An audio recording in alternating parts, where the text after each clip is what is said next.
प्रभात अपनी पत्नी रेशमा व 6 साल की बेटी सुप्रिया के साथ दिल्ली शहर में रहता था। प्रभात कपड़ों की फैक्ट्री में काम किया करता था, मगर एक रोज फैक्ट्री में आग लग जाने की वजह से वहाँ पर काम कर रहे सभी लोगों का काम छूट जाता है। एक तो फैक्ट्री में आग लगने के कारण आपका काम छूट गया, वहीं दूसरी ओर मकान मालिक किराए के लिए आए दिन सिर पर खड़ा हो जाता है। समझ नहीं आता कि करें तो करें क्या। मम्मी, मुझे बहुत भूख लगी है, आज कुछ अच्छा सा बनाना। और अच्छा सा क्या होता है?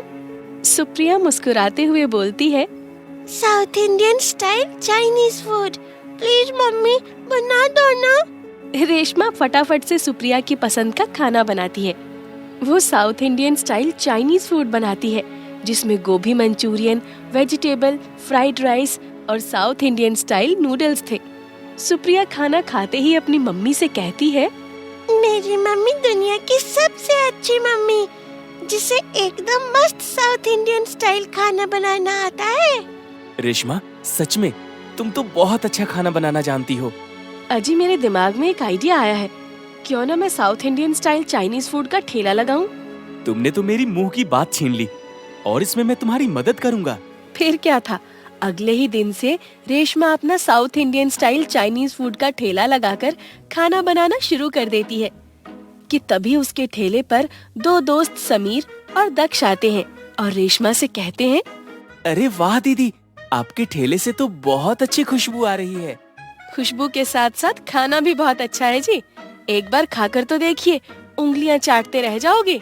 फिर समीर और दक्ष एक एक plate south Indian style Chinese food खाते हैं। क्या बात है, साउथ इंडियन स्टाइल में चाइनीज नूडल्स खाकर तो मजा ही आ गया।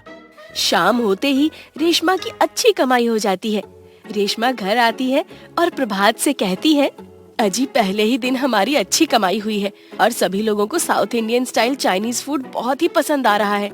तुम्हारे हाथों का खाना तो वैसे भी बहुत लाजवाब होता है, अब बस मुझे भी कहीं काम मिल जाए तो बात बन जाए। वैसे भी मकान मालिक का किराया भी चुकाना है, तो हम दोनों को ही काम करना चाहिए, तभी कुछ हो पाएगा। बात तो सही कह रहे हो। खैर, जब तक आपको काम नहीं मिल जाता तब तक हम दोनों मिलकर ठेला संभालेंगे। आप खाने का सामान तैयार करना और मैं साउथ इंडियन स्टाइल में चाइनीज फूड बनाकर लोगों को खिलाऊंगी। अगले दिन प्रभात रेशमा के काम में हाथ बटाने लगा। रेशमा ठेले पर खाना बना रही थी कि तभी मकान मालिक वहाँ आता है और प्रभात का मजाक उड़ाते हुए उससे बोलता है, प्रभात, तेरा काम क्या छूटा? तू तो अपनी बीवी के साथ सब्जी तरकारी काटने के काम में लग गया। तू सब्जी काट और तेरी बीवी खाना पकाए, बस यही करने को रह गया था। वैसे तू औरतों की तरह काम करते हुए बिल्कुल अच्छा नहीं लग रहा है। खैर, मुझे क्या, वैसे भी मुझे तो अपने मकान के किराए से मतलब है। मालिक, बीवी के साथ मिलकर काम करने में मुझे कोई दिक्कत या शर्म नहीं आ रही है, इसलिए कृपया करके आप भी ऐसा कुछ ना कहें तो अच्छा होगा। बाकी मैं बहुत जल्द आपका किराया आपको दे दूंगा। काम चला नहीं कि बातें बनाने आ गई। क्यों प्रभात, अब तो मुझे कल के कल ही मेरा पूरा 2 महीने का किराया चाहिए। अगर कल किराया नहीं दिया तो मेरा मकान खाली कर देना। तेजीलाल ऐसा बोलकर वहाँ से चला जाता है। अजी, अब क्या होगा? हम कल के कल 2 महीने का किराया कहाँ से जुटा पाएंगे? रेशमा ऐसे बोल ही रही थी कि उसके ठेले पर मोहिनी नाम की एक औरत आती है। मैंने सुना है कि आप बहुत अच्छा south Indian style Chinese food बनाती हो। वैसे आपके ठेले से खुशबू तो बहुत ही अच्छी आ रही है। जी, आप एक प्लेट खाकर तो देखिए। आप मेरे हाथ का south Indian style Chinese food खाओगी तो बस खाती ही रह जाओगी। बस मैं भी यही चाहती हूँ कि आपके हाथ का south Indian style Chinese food खाकर मेरे दोस्त लोग पागल ही हो जाएं।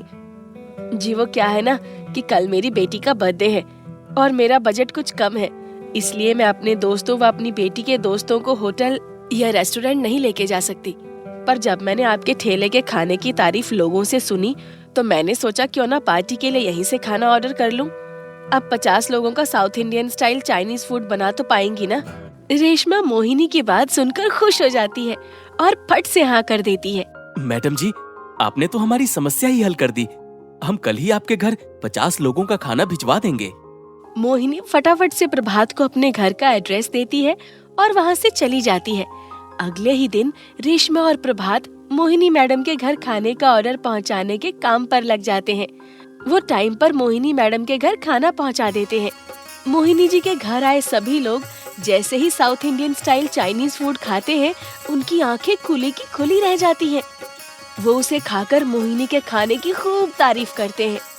मोहिनी पार्टी खत्म होते ही रेशमा व प्रभात को खाने के पूरे 50,000 रुपए देते हुए कहती है, आपके साउथ इंडियन खाने की जितनी तारीफ की जाए उतनी कम है। एक बात और, मैंने आपका पता अपनी सभी सहेलियों को दे दिया है, इसलिए अब ठेले से काम नहीं चलेगा। आपको तो south Indian style Chinese food की दुकान व रेस्टोरेंट खोल लेना चाहिए। प्रभात 50,000 में से सबसे पहले मकान मालिक को पैसे देता है। उसके बाद वो उन पैसों से अपने काम को और बढ़ा देते हैं। कुछ ही दिनों में उनका south Indian style Chinese food पूरे शहर में बहुत फेमस हो जाता है। कुछ ही दिनों में वो ठेले से एक बड़ा रेस्टोरेंट खोल लेते हैं और अपने परिवार के साथ खुशी खुशी रहने लगते हैं।